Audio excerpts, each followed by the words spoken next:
இன்றைய வேத வாசிப்பு ஏசாயா புத்தகம் அதிகாரம் 65 வசனங்கள் 22 முதல் 24 வரை.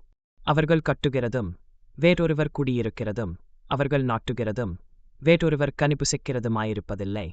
ஏனெனில் விருட்சத்தின் நாட்களைப் போல என் ஜனத்தின் நாட்கள் இருக்கும். நான் தெரிந்து கொண்டவர்கள் தங்கள் கைகளின் கிரியைகளை நெடுநாளாய் அனுபவிப்பார்கள். அவர்கள் விருதாவாக உரைப்பதில்லை. அவர்கள் துன்பமுண்டாக பின்னைகளைப் பெறுவதுமில்லை. அவர்களோடே கூட அவர்கள் சந்தானமும் கர்த்தராலே ஆசீர்வதிக்கப்பட்ட சந்ததியாயிருப்பார்கள். அப்பொழுது அவர்கள் கூப்பிடுகிறதற்கு முன்னே நான் மறு உத்தரவு கொடுப்பேன். அவர்கள் பேசும்போதே நான் கேட்பேன். என் அன்பான சகோதர சகோதரிகளே, இந்த வேதாகம வசனங்கள் உங்கள் வாழ்விலும் உங்கள் குடும்பத்திலும் உண்மையாக நிறைவேறட்டும்.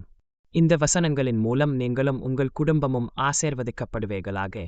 நம்முடைய பிதாவாகிய தேவன் மற்றும் கர்த்தராகிய இயேசு கிறிஸ்துவின் கிருபையினாலும் சமாதானத்தினாலும் உங்கள் புதிய ஆண்டு 2026 ஆசீர்வதிக்கப்படட்டும். தேவன் உங்களை ஆசீர்வதிப்பாராக.